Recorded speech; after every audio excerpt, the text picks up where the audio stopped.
Pakistani fast bowler के साथ लड़ाई करते हुए देखा गया एक पाकिस्तानी फैन को। पाकिस्तान का T20 वर्ल्ड कप बहुत देखा था, वहाँ पर देखा जा रहा था वो जो बंदा है वहाँ पर बोल रहा था तेरे जैसे कोई खिलाड़ी अगर पाकिस्तान से खेलेगा तो टीम का हाल नहीं होगा। और हरीश रावत ने उनके अगेंस्ट में बाप के नाम पे अनाप शनाप बोल रहा था। पाकिस्तान का ये हाल भगवान ना करे दूसरे किसी टीम के लिए। तो आपको क्या लगता है?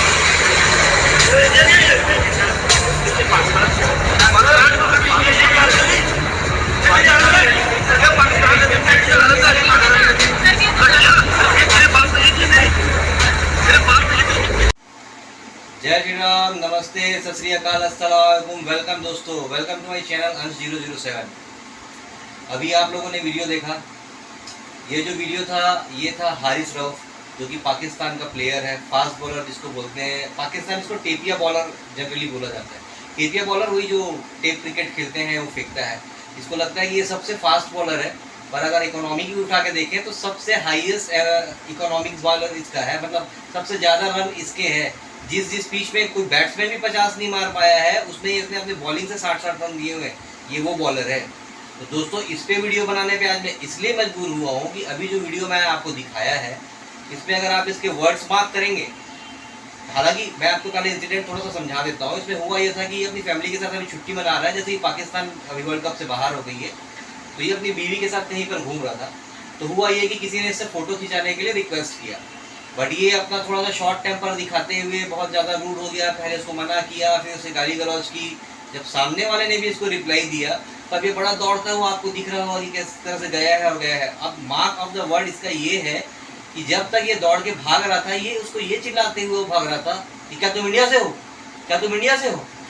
मतलब आपने देखा ही नहीं कि वो आपका एक फ़ैन है। अब वो चाहे इंडिया से हो या वर्ल्ड वाइड कहीं से भी हो, आप एक अपनी कंट्री को रिप्रेजेंट कर रहे हो वर्ल्ड कप जैसे इवेंट में, तो अब वो फैन कहीं से भी हो सकता है। उसके लिए आप उसको मार्क कर रहे हैं कि आप इंडिया से हो, आप इंडिया से हो, फिर आप उसको बाप बहन की गाली दे रहे हो। लेकिन जब उसने जाके उससे फैन से जब वो मिला है, तब मालूम चला कि वो फैन भी जो था वो पाकिस्तान का ही था। अब दोनों जाहिर लड़ पड़े। अब दोनों के दोनों ये भूल गए कि दोनों के दोनों फिलहाल यूएसए में है। यूएसए में कानून इतना सख्त है भाई कि अगर आपने पहले हाथ उठा दिया तो आप गए। आप चाहे जो हो, जितने बड़े हो, प्लेयर हो, पॉलिटिशियन हो, वहाँ कोई फर्क नहीं पड़ता है। वहाँ पे ऐसा नहीं कि सुनवाई नहीं होगी।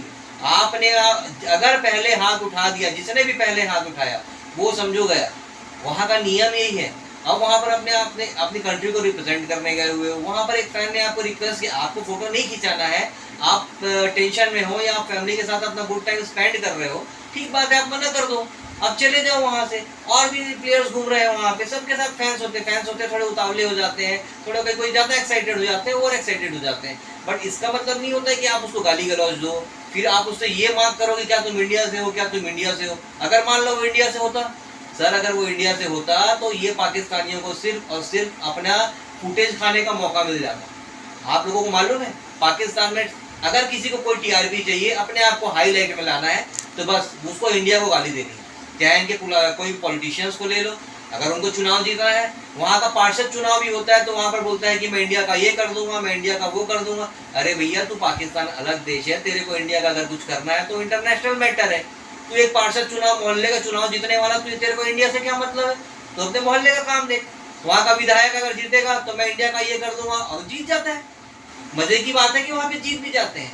वही हाल यहाँ पर क्रिकेटर्स का है कि क्रिकेटर्स को अगर टीम में सिलेक्शन चाहिए तो आकर इंडिया के खिलाफ बड़ी बड़ी बातें कर लो।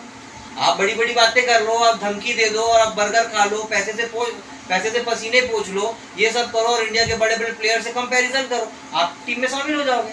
इफ्तिखार अहमद, ये जो 250 किलो का बंदा था, इनका विकेट कीपर आजम खान, मोइन खान का बेटा आजम खान, इन लोगों ने क्या किया, वर्ल्ड कप स्टार्ट होने से पहले इन्होंने एक बड़ी बड़ी बाइट रिलीज की, जिसमें एक फोटो में दिख रहा है कि 250 किलो का बाबा आजम खान जो है, वहाँ पे जो इंग्लैंड में इनकी सीरीज होने वाली थी, उसके पहले वहाँ के डॉलर थे, वो पसीना पोंछते हुए दिख रहा है। दूसरे की करेंसी से आपको वहाँ पर जाकर ये करने का क्या मतलब है। इफ्तिखार अहमद ने इंडिया के खिलाफ बड़ी बड़ी बातें की थी, इस बार हम इंडिया को डिस्ट्रॉय कर देंगे, लंबे लंबे सिक्सेस, लंबे लंबे हिट्स हम मारेंगे। अब दोनों में हुआ क्या, इफ्तिखार अहमद जो डोकरा वहाँ का बुढ़ा चाचू है, वो क्या हुआ, बुमराह की गेंद पे आउट हुआ 3 रन या 4 रन बना के। और जो यूएसए के खिलाफ है उसमें भी नहीं चला, आज पाकिस्तान बाहर हो गई। और रही बात उस 250 किलो के आजम खान की, वो तो पहले ही मैच खेला यूएसए का, उसके बाद ही बाहर हो गया। उसमें भी वो जो प्रॉपर विकेट कीपर है उसने विकेट कीपिंग नहीं की। यूएसए वाले मैच में आखिरी में रिजवान खान ने विकेट कीपिंग की। तो अब बाबर आजम जो इसको लेके ढो के गया था, वो लेके नहीं कहूंगा, ढो के जो गया था, तो इस 250 किलो से क्या फील्डिंग करवाएगा? मजबूरी थी कि 20 ओवर काटना था। अंततः क्या हुआ, यूएसए वो मैच जीत गई, ये मैच से बाहर हो गया। इंडिया के खिलाफ तो मैच ही नहीं खेला जो बड़ी बड़ी बाइट दे के आया था। तो दोस्तों समझने की बात यही है, ये वीडियो मैं आपको इसीलिए शेयर किया हूँ कि ये पाकिस्तान की मेंटेलिटी है। अगर आप सोच रहे होंगे ना कि इसने ये हरकत फ्रस्ट्रेशन में की है, नहीं साहब, इसने कोई फ्रस्ट्रेशन में नहीं की है। अगर इनको फ्रस्ट्रेशन की इतनी चिंता होती ना तो अपना परफॉर्मेंस कब से सुधार लिए होते। आयरलैंड की सीरीज थी सबसे पहले, लास्ट अगर मैं वर्ल्ड कप से 2 सीरीज पहले की बात करूं तो पहले आयरलैंड की सीरीज थी, उसमें पहला मैच आयरलैंड से हारी थी पाकिस्तान, बाद में थोड़ा बहुत ले दे के बहुत लतर पटर में मतलब ढूल मूल के जीती थी। उसके बाद में इंग्लैंड के साथ सीरीज थी, इंग्लैंड के साथ में 4 मैचों की सीरीज थी, जिसमें कि 2 मैच बारिश से धुल गए थे, और बचे 2 मैच में दोनों में इंग्लैंड ने पहले बैटिंग करते हुए अच्छा खासा रन बना के इनको हराया था। तो ये हाल में तो ये वर्ल्ड कप में एंट्री ली थी।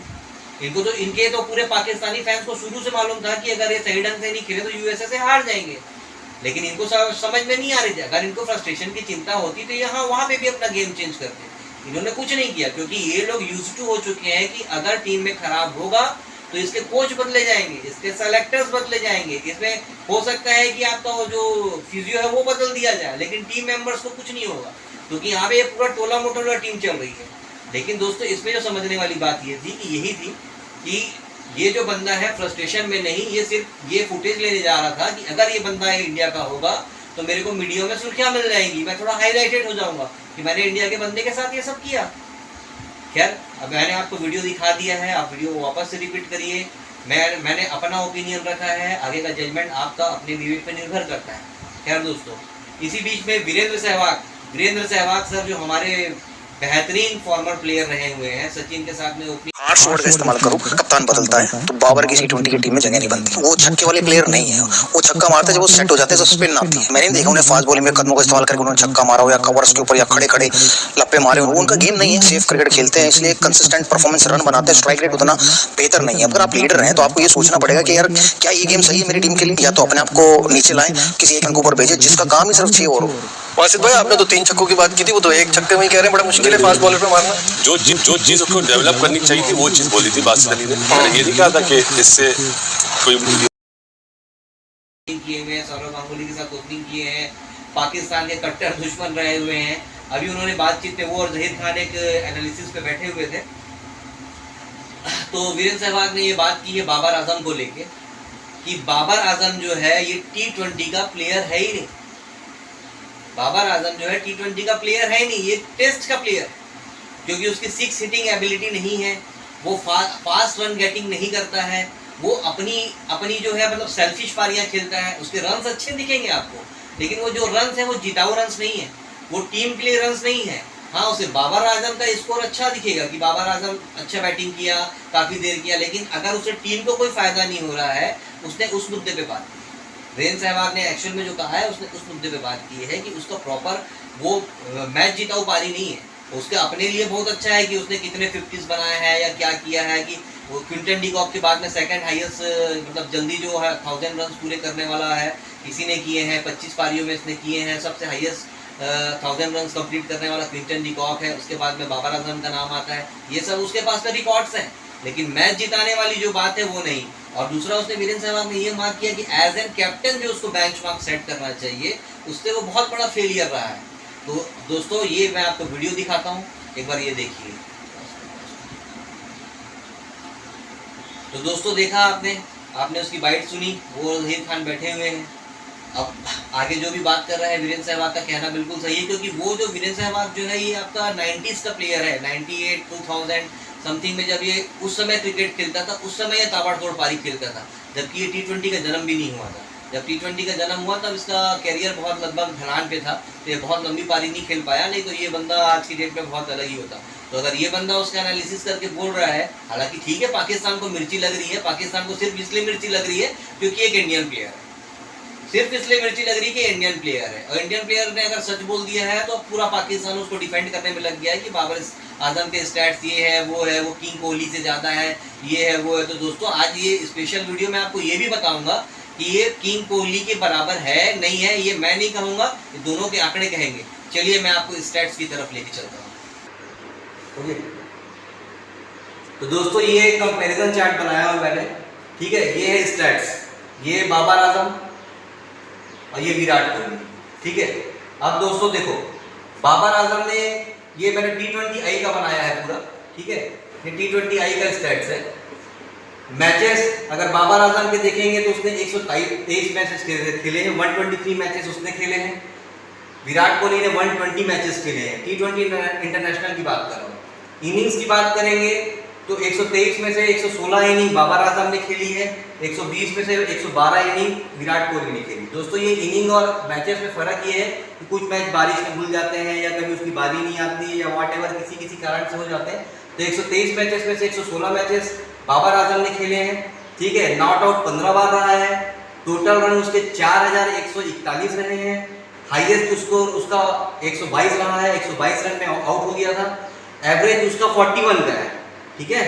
एवरेज उसका 41 का है। स्ट्राइक रेट जो है उसकी 129 की है, ठीक है। अब मैं आता हूँ साहब विराट कोहली पे। तो विराट कोहली के देखेंगे 120 मैचेस है टोटल, ठीक है। 120 मैचेस इसने खेले हैं, इनिंग्स 112 है, इसकी इनिंग 116 है, इसकी इनिंग 112 है। Not out 31 times, Virat Kohli the match winner 31 times not out रहा है, ठीक है। और इसके जो रन देखेंगे तो 4042 रन है। हाईएस्ट स्कोर इसका भी 122 रन ही है, लेकिन ये नॉट आउट रहा है, 122 रन में नॉट आउट रहा है। एवरेज अगर आप देखेंगे तो ये बाबर आजम का जो एवरेज है 41 का है, ठीक है। और विराट कोहली का जो है 49.90 है, यानी कि अप्रोक्सीमेटली 50 का एवरेज है। पर मैच 50 रन के अप्रोक्सीमेटली है, 49.90 का ये एवरेज है। स्ट्राइक रेट की बात कर लें, स्ट्राइक रेट जो है बाबर आजम का 129.08 है, यानी कि 129, ठीक है। और विराट कोहली का 137.90, यानी मोटा मोटी 138 का स्ट्राइक रेट है। इसका स्ट्राइक रेट 129 का है, इसका स्ट्राइक रेट 138 का है, ठीक है। एवरेज इसका 41 का है, एवरेज इसका 49.90 यानी 50 का है। अब बात करते हैं बाउंड्रीज की। तो बाउंड्रीज देखेंगे दोस्तों, तो अभी तक जो है बाबर आजम ने 72 सिक्सेस लगाए हैं और 440 बाउंड्रीज मारी है, ठीक है। विराट कोहली ने 117 सिक्सेस मारे हैं, इसने 72 सिक्सेस मारे हैं, इसने 117 सिक्सेस मारे हैं, ठीक है। इसकी 112 इनिंग हुई है, इसकी 116 इनिंग हुई है। इसने 440 बाउंड्रीज मारी है और इसने 362 बाउंड्रीज मारी। विराट कोहली 4 बाउंड्रीज में कम है, लेकिन सिक्सेस में, क्योंकि दोस्तों T20 जो है हाईएस्ट स्कोरिंग का मैच है, सिक्सेस का मैच है। तो आप ये सिक्सेस का कंपैरिजन देखिए, इसका आप एवरेज का कंपैरिजन देखिए, आप इसके स्ट्राइक रेट का कंपैरिजन देखिए, ओके। तो दोस्तों देखा आपने स्टैट्स, जितनी जो भी उनके अंक गणित थे, जितने भी फिगर थे, मैंने फिगर आउट कर दिया है। अब आपका विवेक है, आप समझिए कि ये क्या है। हालांकि ये कोई कंपैरिजन था नहीं, और बाबर भी बड़े बड़े इवेंट्स पे बयान देता है कि मेरा कोई कंपैरिजन नहीं है विराट कोहली से, विराट कोहली है, मैं हूँ। बट जो पाकिस्तानी पूरी मीडिया है, पूरी की पूरी कौम है, क्या वो बोलते हैं, जज्बे वाली कौम है। जज्बे वाली कौम के लिए मैंने स्टैट्स जाहिर किया है, क्योंकि हम साहब कभी नहीं बोलते कि हमारा हार्दिक पांड्या इमरान खान है, हम कभी नहीं बोलते कि हमारा अर्शदीप जो है वसीम अकरम है, हम कभी नहीं बोलते कि हमारा मयंक यादव की स्पीड है। मयंक यादव को आप लोग जानते नहीं, अभी IPL का प्लेयर है, लेकिन सबसे टॉप स्पीड है दोस्तों, और बहुत जल्दी आप लोग उसका नाम देखेंगे इस इंटरनेशनल में।